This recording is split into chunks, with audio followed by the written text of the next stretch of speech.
Good morning students. आज की class में हम चैप्टर 6 नए प्रश्न नए विचार के बारे में पढ़ेंगे और इस चैप्टर को अच्छे से समझेंगे। तो इसका चैप्टर का नेम क्या है? नए प्रश्न और नए विचार। इसमें हम जानेंगे कि व्यक्ति के मन में कैसे नए नए प्रश्न आए और उन्होंने नए नए विचारों की खोज कैसे की कि हमें अपने जीवन को कैसे बिताना चाहिए। अनघा निकली सैर पर, मतलब एक लड़की है जिसका नाम क्या है? अनघा। ये आपको लड़की दिखाई दे रही है, इसका नाम क्या है? अनघा। एक दिन वो सैर पर निकली। अनघा आज पहली बार अपने विद्यालय की ओर से सैर पर जा रही थी। मतलब ये एक स्कूल ट्रिप पर पहली बार जा रही थी। इसके लिए उसने देर रात पुणे महाराष्ट्र से वाराणसी उत्तर प्रदेश की ट्रेन पकड़ी। मतलब क्योंकि वो कहाँ रहती थी? पुणे। कहाँ? महाराष्ट्र। महाराष्ट्र में एक शहर है पुणे। ये अनिका कहाँ रहती थी? पुणे में। और वो कहाँ है? महाराष्ट्र में। वहाँ से उसने कहाँ की ट्रेन पकड़ी थी? वाराणसी। कहाँ की ट्रेन पकड़ी थी? वाराणसी। और ये वाराणसी कहाँ है? उत्तर प्रदेश में की ट्रेन पकड़ी। स्टेशन पर अनघा को छोड़ने आई उसकी माँ ने अध्यापिका से कहा। मतलब और उसे इतनी रात में कौन छोड़ने आया था? अनघा की माँ। और उन्होंने उसके टीचर से क्या बोला था? देखिए, बच्चों को बुद्ध के बारे में बताने के साथ साथ उन्हें सारनाथ दिखाने भी ले जाइएगा। उन्होंने बोला था कि आप उन्हें भगवान बुद्ध के बारे में जो भी बताएं उसके साथ साथ उन्हें उन स्थान पर ले जाइएगा जहाँ पर भगवान बुद्ध ने उपदेश वगैरह दिए थे और स्तूप वगैरह बनवाए थे। तो आज के चैप्टर में हम भगवान बुद्ध की कहानी के बारे में भी जानेंगे। तो देखिए, भगवान बुद्ध के बारे में क्या कहानी है? बुद्ध की कहानी। बौद्ध धर्म के संस्थापक सिद्धार्थ थे। मतलब बौद्ध धर्म की स्थापना किसने की थी? संस्थापक का मतलब होता है कि किसी नई चीज़ की नींव रखना, उसको हम उसके लिए उसका संस्थापक मानते हैं। तो बौद्ध धर्म की नींव किसने रखी थी? सिद्धार्थ ने, जिन्हें गौतम के नाम से भी जाना जाता है। और सिद्धार्थ को हम किस नाम से जानते हैं? गौतम के नाम से। उनका जन्म लगभग 2500 वर्ष पूर्व हुआ था, है ना। और उनका जन्म कब हुआ था? आज से 2500 वर्ष पूर्व हुआ था। यह वह समय था जब लोगों के जीवन में तेजी से परिवर्तन हो रहे थे। और जब इनका जन्म हुआ था उस समय लोगों ने मतलब जीवन यापन करने के नए नए तरीके खोज लिए थे और वे अपना जीवन उस तरीके से जीना सीख चुके थे। लेकिन आपको ये पता होना चाहिए कि सिद्धार्थ कौन थे? सिद्धार्थ कपिलवस्तु के राजा शुद्धोधन के पुत्र थे। जैसा कि तुमने अध्याय 5 में पढ़ा, महाजनपदों के कुछ राजा इस समय बहुत शक्तिशाली हो गए थे। इससे जस्ट पहले वाले चैप्टर में हमने पढ़ा था कि मतलब जो महाजनपद के राजा थे, पहले जो जनपद थे वो किस में तब्दील हो गए थे, किस में बदल गए थे? महाजनपद में। और महाजनपद के राजा कैसे थे? बड़े शक्तिशाली, क्योंकि उनके पास सेना अधिक थी, है ना, और युद्ध के हथियार अधिक थे, है ना, जानवर अधिक थे, युद्ध में प्रयोग किए जाने वाले जानवर, रथ, जमीन, है ना, किले वगैरह। और उन्होंने अपने किले को वो क्या चारों तरफ से बंद करवा लिया था, जिससे कि कोई दूसरा राजा या दूसरा व्यक्ति उन पर हमला नहीं कर सकते। एक तरीके से वो बहुत शक्तिशाली हो गए थे। हजारों सालों के बाद फिर से नगर उभर रहे थे और इसके बाद भी मतलब जब जनपद और महाजनपद थे उसके बाद भी नए नए नगर बन रहे थे। गांव के जीवन में भी बदलाव आ रहा था। मतलब जो व्यक्ति या जो जनसंख्या गांव में रहती थी वहाँ पर भी क्या मिले थे? नए नए बदलाव देखने को मिल रहे थे। लेकिन इसके बारे में हम कहाँ पढ़ेंगे? अध्याय 9 चैप्टर 9 में पढ़ेंगे। बहुत से विचारक इन परिवर्तनों को समझने का प्रयास कर रहे थे। मतलब व्यक्ति के जीवन में बहुत सारे परिवर्तन आ रहे थे और जो कुछ विद्वान लोग थे वे उस परिवर्तन को समझने का कोशिश कर रहे थे या समझने का प्रयत्न कर रहे थे कि इनके जीवन में अब क्या क्या बदलाव हो रहे हैं। पहले ये लोग कैसे जीवन व्यतीत करते थे और इस समय उनके जीवन में क्या क्या बदलाव हुए हैं। वे जीवन के सच्चे अर्थ को भी जानना चाह रहे थे और वे ये भी जानना चाह रहे थे कि एक व्यक्ति के जीने की इच्छा क्या है। मतलब एक व्यक्ति अगर जी रहा है तो वो किसके लिए जी रहा है। बुद्ध क्षत्रिय थे तथा शाक्य नामक एक छोटे से गढ़ से संबंधित थे। मतलब जो भगवान बुद्ध थे वो कौन थे? क्षत्रिय थे, लेकिन शाक्य नामक गढ़ से संबंध रखते थे। युवावस्था में ही ज्ञान की खोज में उन्होंने घर के सुखों को छोड़ दिया था। जब वे जवान होने लगे थे तो उन्होंने क्या किया था? उन्होंने जब अपने गांव के क्योंकि वे एक राजा कपिलवस्तु के कौन थे? कपिलवस्तु के राजा शुद्धोधन के पुत्र थे, तो उनको तो सारी सुख सुविधाएं मिली हुई थी, लेकिन वे जब भी सैर पर निकलते थे, मतलब अपने गांव का भ्रमण करने के लिए, अपने राज्य का भ्रमण करने के लिए, तो उन्होंने बहुत सारी ऐसी चीज़ें देखी थी जिससे उनका मन बहुत उदास हुआ था। तो उन्होंने सोचा था कि एक व्यक्ति अपने जीवन को कैसे जी रहा है और उन्हें देखकर बहुत ही बुरा लगा था। तो इन सबको जब उन्हें ज्ञान होने लगा तो उन्होंने और ज्ञान की प्राप्ति के लिए अपने राज्य, अपने माता पिता, है ना, अपनी पत्नी और अपने बच्चों को छोड़ दिया था। अनेक वर्षों तक वे भ्रमण करते रहे तथा अन्य विचारकों से मिलकर चर्चा करते रहे। मतलब वे बहुत सालों तक क्या करते रहे? अलग अलग राज्य, अलग अलग साधु संत, अलग अलग विचारकों से मिलने लगे और उनके विचार जानने लगे कि ऐसा तो नहीं है कि केवल मैं ही ये सोचता हूँ, मैं ये भी जानना चाहता हूँ कि सामने वाला व्यक्ति भी क्या सोचता है। अंततः ज्ञान प्राप्ति के लिए उन्होंने स्वयं ही रास्ता ढूंढने का निश्चय किया। जब वे बहुत सारे विचारकों के साथ मिले, है ना, साधु संत से उनके विचार जाने, तब उन्हें एहसास लगा कि मतलब सब व्यक्तियों की सोच एक ही है। तो उन्होंने खुद ही ज्ञान प्राप्ति के लिए रास्ता ढूंढा। इसके लिए उन्होंने बोध गया बिहार में एक पीपल के नीचे कई दिनों तक तपस्या की। मतलब बोध गया एक जगह है जो अभी कहाँ है? वर्तमान में बिहार में है। वे वहाँ पर गए और एक पीपल के बड़े से पेड़ के नीचे कई सालों तक तपस्या करते रहे। अंततः उन्हें ज्ञान प्राप्त हुआ और उन्हें तपस्या करते करते किसकी प्राप्ति हुई? ज्ञान की प्राप्ति हुई। इसके बाद से वे बुद्ध के रूप में जाने गए। उसके बाद उन्हें किस नाम से जाने लगा था? बुद्ध के नाम से। जब उन्हें ज्ञान की प्राप्ति हो गई थी तो उन्होंने अपने ये उपदेश, अपने ज्ञान को अपने तक ही नहीं सीमित रखा था, बल्कि लोगों तक पहुंचाया था। यहाँ से वे वाराणसी के निकट स्थित सारनाथ गए। कहाँ गए थे? वाराणसी के निकट सारनाथ गए, जहाँ पर अनघा अपनी स्कूल ट्रिप पर जा रही थी। अनघा कहाँ जा रही थी? वाराणसी जा रही थी। तभी तो उसकी माँ ने टीचर से बोला था कि आप इसे भगवान बुद्ध के बारे में बताइएगा, लेकिन साथ में उस जगह पर ले जाइएगा कि जहाँ पर उन्होंने ज्ञान प्राप्ति तो की थी, लेकिन साथ में उस ज्ञान को भी पहली बार उपदेश दिया था, मतलब लोगों के साथ बांटा था। जहाँ उन्होंने पहली बार उपदेश दिया था, सारनाथ में उन्होंने क्या दिया था? पहली बार उपदेश दिया। अगर कोई आपसे ये पूछे कि बताइए भगवान बुद्ध ने पहली बार उपदेश कहाँ दिया था, तो आप क्या बताएंगे? सारनाथ में। कुशीनारा में मृत्यु से पहले का शेष जीवन उन्होंने पैदल ही एक स्थान से दूसरे स्थान की यात्रा करने और लोगों को शिक्षा देने में व्यतीत किया था। कुशीनारा वह जगह है जहाँ पर उन्होंने अब मृत्यु से पहले का जीवन बिताया था।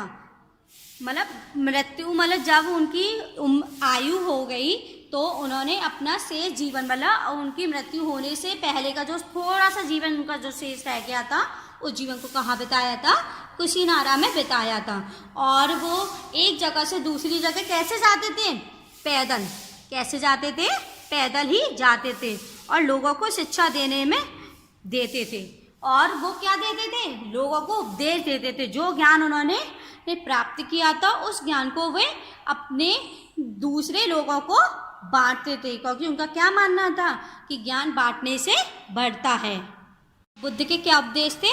बुद्ध ने शिक्षा दी कि यह जीवन कष्टों और दुखों से भरा हुआ है। बुद्ध ये मानते थे कि व्यक्ति कैसा भी जीवन जिए लेकिन उसका जीवन किससे भरा हुआ है, कष्टों और दुखों से। मतलब सबसे ज़्यादा उसके जीवन में कष्ट और दुख होते हैं और फिर उसके बाद ही थोड़ा सा सुख होता है। और ऐसा हमारी इच्छा और लालसाओं जो हमेशा पूरी नहीं हो सकती के कारण होता है। और इंसान ये तो सोचता है कि भाई भगवान हमें हमेशा दुख और कष्ट देते रहते हैं, कोई हम मतलब हमारे खुशियाँ कम होती हैं और लेकिन हमारे दुख ज़्यादा होते हैं। लेकिन उन्होंने क्या बोला, उन्होंने ये बताया था कि जीवन कष्ट और दुखों से तो भरा होता है, लेकिन वो किसकी वजह से भरा होता है, स्वयं हमारी वजह से। क्योंकि हमारी बहुत सारी इच्छाएं होती हैं, है ना, और लालसा होती हैं जो ज़रूरी नहीं कि वो हमेशा पूरी हो सकें। कुछ इच्छाएं हमारी अधूरी भी रह जाती हैं और जिसके कारण हमें बुरा लगता है ना, और हमें ये लगता है कि ये सब हमारे साथ ही होता है। कभी कभी हम जो चाहते हैं वह प्राप्त कर लेने के बाद भी संतुष्ट नहीं होते हैं। मतलब ज़रूरी नहीं कि हर चीज़ जो आप चाहते हो अगर आपको मिल भी जाए उसके बाद भी आपके पास खुशियाँ ही हों। कुछ चीज़ों को प्राप्त कर लेने के बाद भी आप सेटिस्फाई मतलब संतुष्ट नहीं होते हो एवं और अधिक अथवा अन्य वस्तुओं को पाने की इच्छा करने लगते हैं। और मतलब आपके पास इतना है कि आप अपना और अपने परिवार का अच्छे से भरल पोषण जीवन यापन कर सकते हैं, लेकिन फिर भी आपको और लेने की क्या रहती है, तमन्ना रहती है कि हमारे पास और अधिक हो जाए। बुद्ध ने इस लिप्सा को तज्जहा मतलब तृष्णा कहा है। बुद्ध ने इसे क्या कहा है, लिप्सा को तज्जहा या तृष्णा कहा है। बुद्ध ने शिक्षा दी कि आत्म संयम अपनाकर हम ऐसी लालसा से मुक्ति पा सकते हैं। उन्होंने इसका सुझाव भी बताया। क्या बताया उन्होंने बताया कि हम अपने ऊपर कंट्रोल मतलब अपने ऊपर आत्म संयम रखकर इन इच्छा और लालसा से मुक्ति पा सकते हैं। उन्होंने लोगों को दयालु होने तथा मनुष्यों के साथ साथ जानवरों के जीवन का भी आदर करने की शिक्षा दी। उन्होंने लोगों को बताया कि उन्हें कैसा होना चाहिए, दयालु होना चाहिए, विनम्र होना चाहिए, है ना, एक दूसरे की मदद करनी चाहिए, सहानुभूति रखनी चाहिए एक दूसरे के प्रति। लेकिन उन्होंने ये भी बताया कि हमें हमेशा विनम्रता, दयालुता, है ना, सहानुभूति मनुष्यों के साथ नहीं बल्कि जानवरों के साथ भी करनी चाहिए। हमें ये नहीं सोचना चाहिए कि मतलब ये जानवर हैं तो हमें इनके साथ ऐसा व्यवहार करना चाहिए। वे मानते थे कि हमारे कर्मों के परिणाम चाहे वे अच्छे हों या बुरे हों, हमारे वर्तमान जीवन के साथ साथ बाद के जीवन को भी प्रभावित करते हैं।